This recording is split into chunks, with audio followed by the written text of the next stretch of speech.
Welcome, everyone, and welcome to this week's Insignio Speaker Series. I'm very happy to be joined today by Dan Magnusson and Robert Minter from Abrdn. Gentlemen, welcome. Thank you. Thank you for having us. Excellent. So I'm going to give you two, since we usually do not do a sort of a multi-person panel, I'm going to give you two the chance to introduce yourselves, tell us a little bit about your role within Abrdn, and sort of a bit history of you two. Go ahead. Yeah, I'll kick it off here since Bob will be doing a majority of our chat today. But my name is Dan Magnusson. I'm the Senior Director of Exchange Traded Funds with Abrdn, and I oversee distribution, branding, marketing, and overall support of our offerings, which happen to be specifically in the commodity space, ranging from physically backed precious metals, industrial metals, and then tracking the popular Bloomberg Commodity Index, the BCOM, in a couple different ways via an ETF. I'll let Bob introduce himself, but Abrdn is a 200-year legacy company, and outside of commodities, our expertise lie in the emerging markets, small cap equities, commodities, I said, and a big suite in the municipal bond area. But we appreciate everybody joining us today, and we hope that you can walk away with a little bit more knowledge on the commodity sector. Thank you, Dan. Go ahead, Rob. Thanks. My name's Bob Minter. I'm the Director of Investment Strategy. And I always think that it's nice to tell people's biases and how you look at the world. And so my bias comes from my experience as portfolio manager on multi-asset funds at Abrdn for 8 years and covered the commodity asset class as head of the steering group for 12 years, some of which overlapped.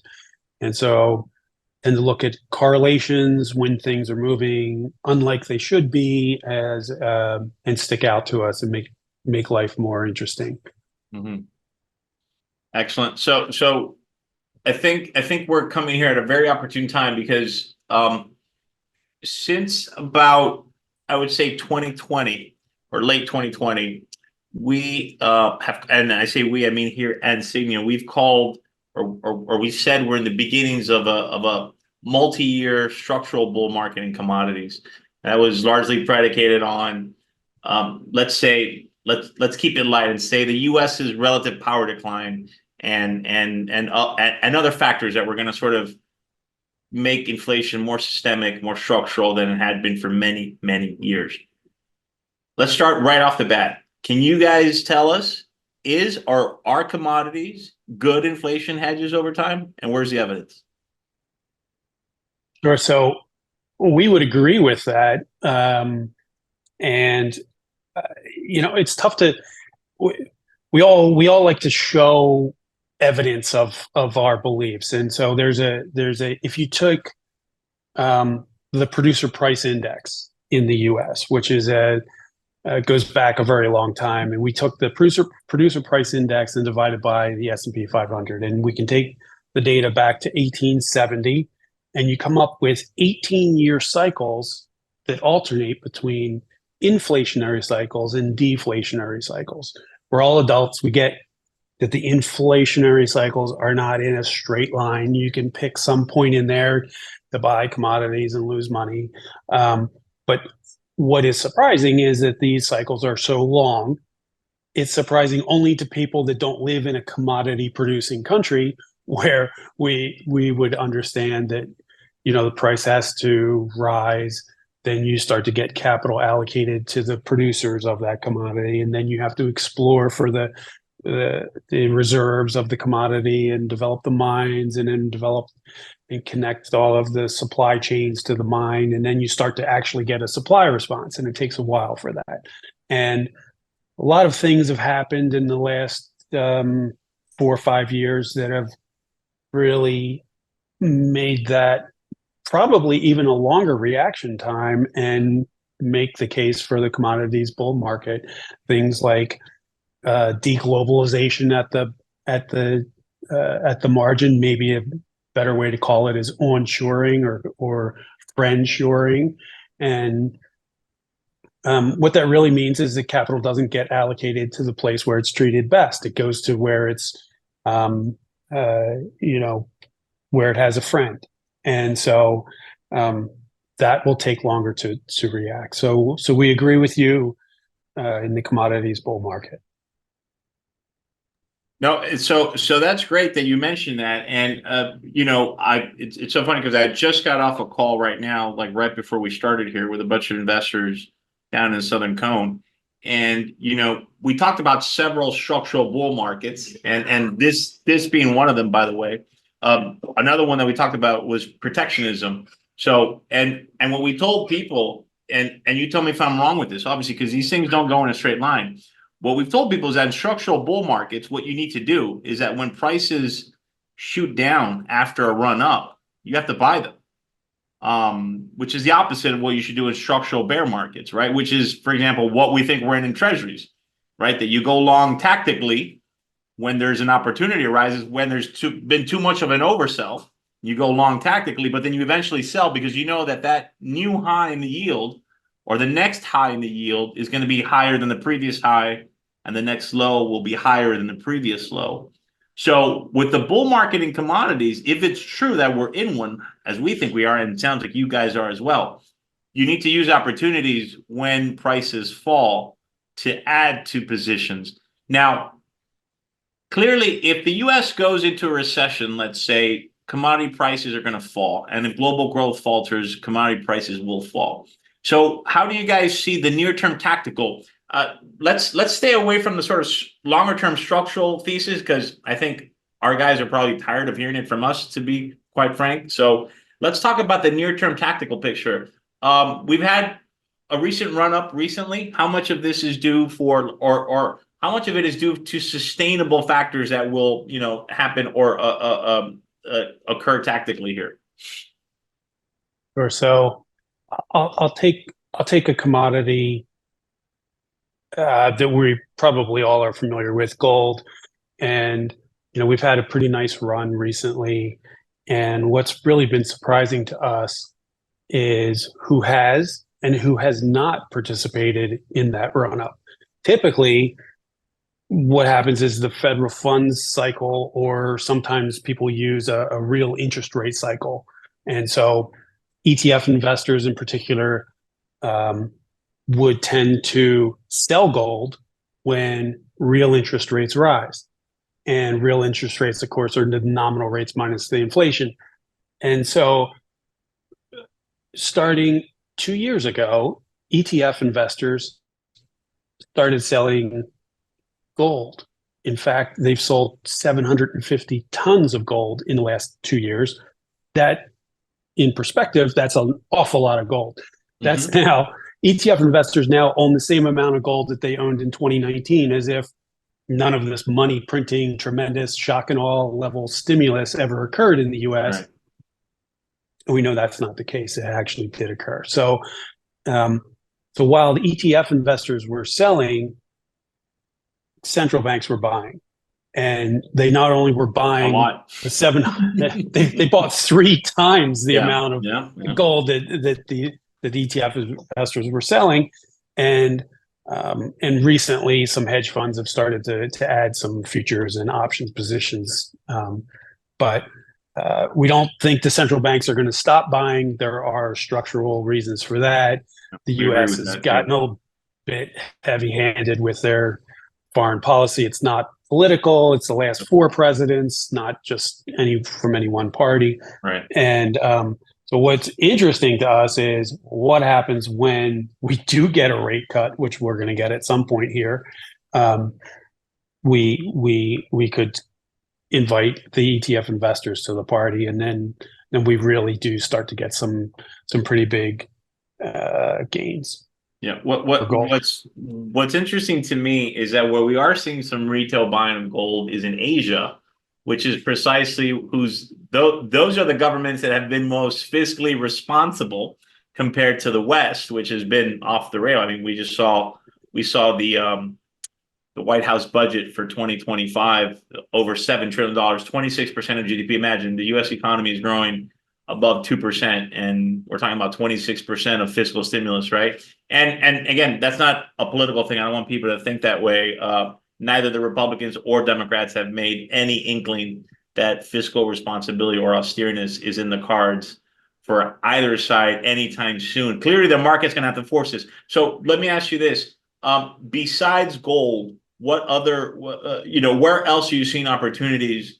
And I guess the question I want to finish off before I open up for questions from the audience. And please, I'd like to remind everyone, if you do have questions, please submit them to Robert and Dan via the chat, and I'd be more than happy. So answer that part first, and then the second question I have is, why use ETFs instead of buying, let's say, through other vehicles, right? Why not, for example, buy it physically, gold, for example? Why not, perhaps invest in gold miners instead of the physical commodity? Make the case for why investors should do it via the vehicle.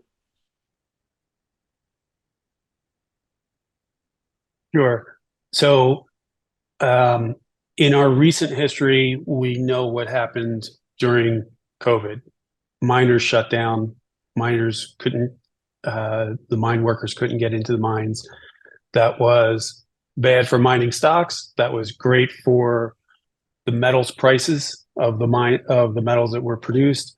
The other thing that we hear often is, by owning the equities, you of course have equity exposure and all the things that come along with that, but you also have exposure to management mistakes, and a management mistake is bad for the mines, bad for the mine equity, but it usually is pretty good for the metal. And so they are really very different. The correlations are surprisingly different. Mm-hmm. And so there's a number of things. Totally understand. A block of copper does not have an interest or dividend, and a mining stock does. However, we think that you're also exposed to a number of other things as well with the mining stock. So that would be the right. So you see them as sufficiently different risk characteristics that you think that they occupy different portions within a well-balanced portfolio.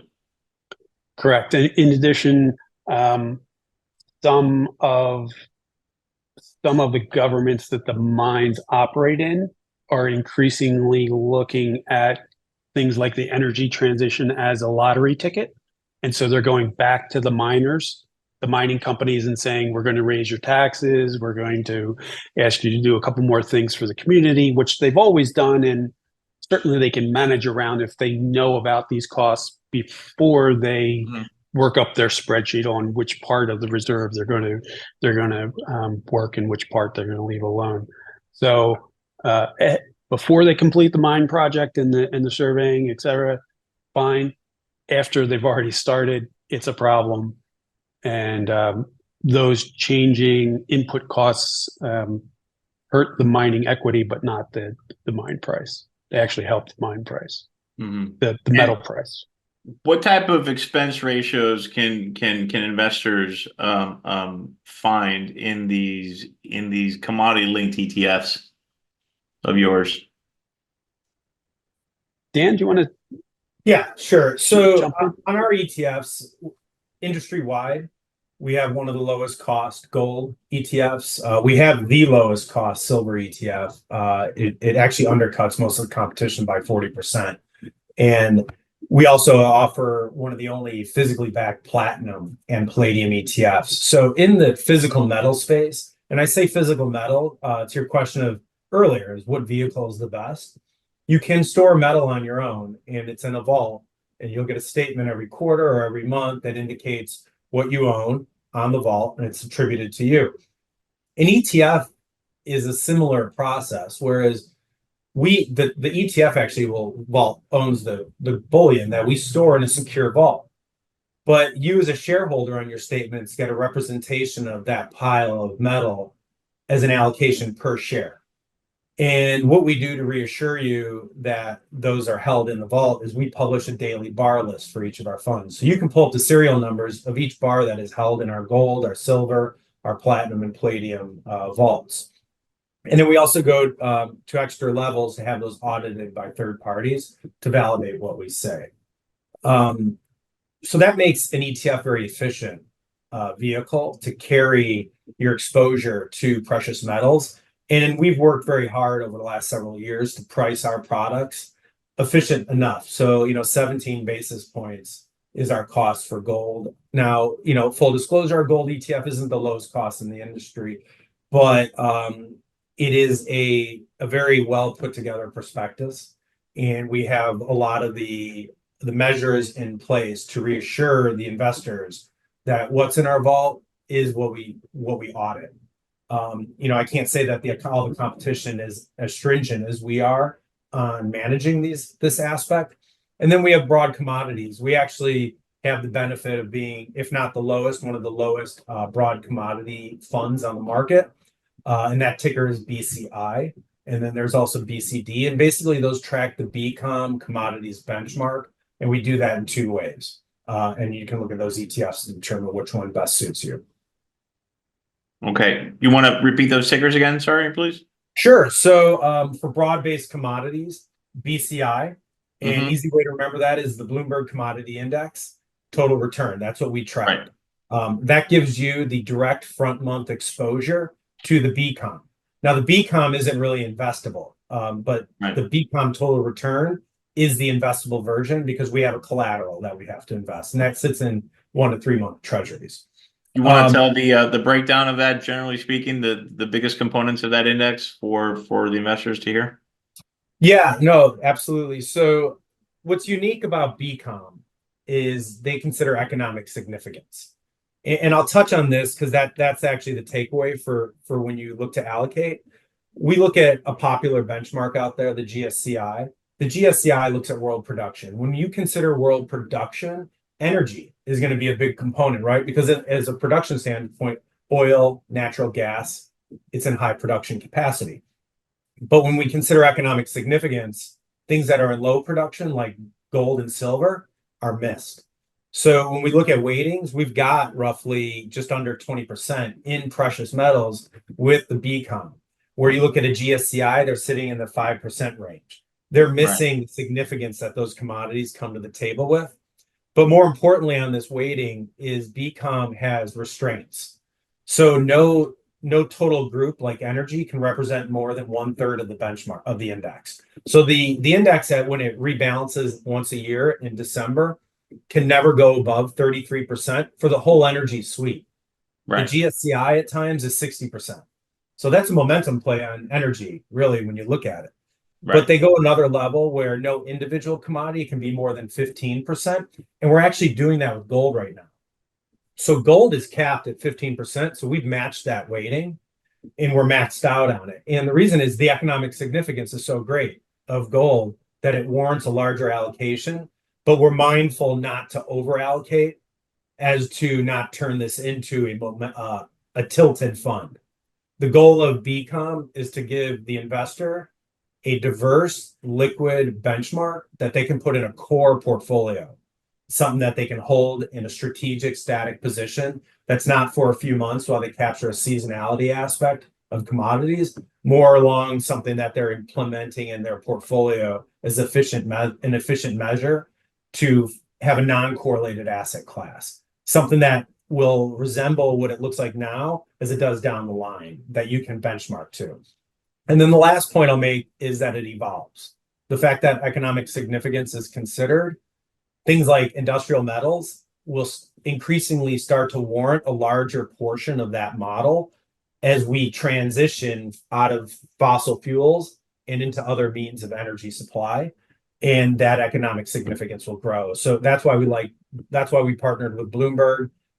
We give access to the BCOM in two ways. BCI is the front month. That's the most sensitive to the daily movements of commodities. And then we have BCD that tracks the BCOM 3-month forward index. So it basically goes a little bit further out on the futures curve to help reduce some of that volatility and some of those day-to-day impacts that might happen. Like there's an explosion on an oil tanker, would be less sensitive in BCD than it would be in BCI.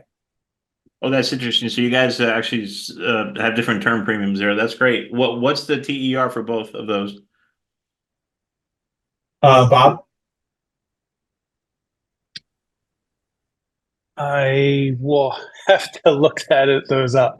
No worries, no Um, worries, no worries. So let me while you look that up or while you come back to us on that, let me ask, um, besides the sort of general commodities that most people know, copper, oil, gold, silver, what other, let's say, more esoteric names do you have out there? Do you have, for example, do you have agricultural commodities?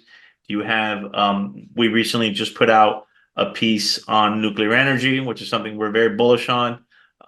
So we talked a lot about uranium in that space. Tell us about some other options you have other than the run-of-the-mill commodities that most people know of. sure. So let me get back on here. So the the nuclear energy issue is really, really interesting to us because if you objectively look at where can you ramp large amounts of always on electricity sourcing, you quickly wind up with a very small number of choices, most of which point to either nuclear or new nuclear, the smaller modular form of nuclear. And of course, the U.S. does not produce any uranium. It does not enrich any uranium. It gets all of it from overseas, which is a security flaw. But the thing that we talk to clients about, the issue that we talk to clients a lot about that they aren't quite connecting is when they think of copper, they think of electric vehicles. Electric vehicle sales have really been all over the news recently as being disappointing in Europe and China and the US. However, no one's drawing the kind of analogy to, by the way, when you make these nuclear power plants, you have to connect them to the grid. That's a lot. That's very copper intense. By the way, when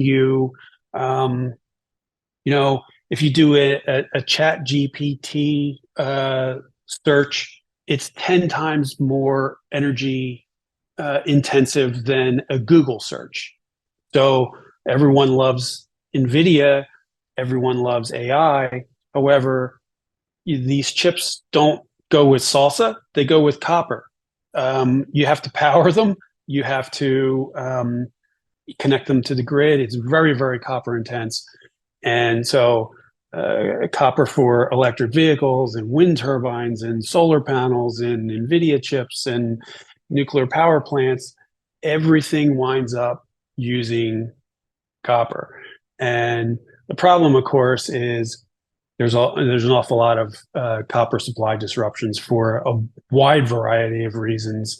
In some cases, it's because of droughts and an over-reliance on hydroelectric power, like we saw in Zambia. In other cases, it's specific to specific countries. So that's why we care less about the specific. Only in China do you see a 14% growth rate as a disappointment. And so, there was a 14% year-over-year growth rate in electric vehicles, and that was a huge disappointment. But we think the trend is clear, and we don't need to get too specific with minor disappointments like that on such a big theme. Excellent. Excellent. Well, gentlemen, we're nearing the end here. I'll sort of give you guys the final word if if you have any sort of final statements you want to make to everyone. Please go ahead. Maybe Dan, maybe you can start, and then Robert, you can end this. Yeah, no, absolutely. We appreciate the time as well, and everybody else who joined the call. Just want to remind everybody we specialize on our ETF suite with commodity sector. So you can utilize this as a resource for content and doing some due diligence in various topics. Bob writes a big majority of our opinion in the commodities space. And all that's available on our website. So feel free to have a look there. We've also provided a few pieces that I'm sure Kevin will pass along to the group. And those are going to be available to give you some viewpoints from Abrdn and some other sources in regards to our product and some of the methodologies that our product tracks. Excellent. Just before you finish, Robert, there's a question that came in asking, are there any offshore commodity ETFs? So our ETFs currently all trade on the New York Stock Exchange. We do have some BDRs that trade in Brazil for our commodities, and they trade on screen in New York, but they can be facilitated via BDR structure. And outside of that, though, everything would be considered onshore in a sense because it would be purchased on the NYSE. Excellent. Thank you. Robert, you want to take us home, please? Sure. So we've seen a couple of trends. This 18-year trend, which we're now entering an inflationary cycle, it's proving to be a bit more pesky to just get past than a lot of the policymakers would like to think. We also are surprised by the number of people we talk to who take climate change as a given and don't understand the implications of the climate change, which is higher energy use for heating and cooling at extreme temperatures, which affects natural gas and other fuels, as well as the effect of extreme temperatures and precipitation abnormalities to crops and crop yields. So, and what that implies for industrial metals demands as well. So we see a number of different themes working in the same direction and towards structurally, there should be more interest from investors in commodities, and we think there's a bit of a long cycle to go. Excellent, so much. So Robert Minter, Dan Magnusson from Abrdn, specifically the commodities division. Thank you so much for joining us today. It was a pleasure to speak to you, and hopefully we can sit down and do this again sometime in the future. Thank you, everyone. Have a great week. We'll see you in 2 weeks. Have a great one. Bye-bye.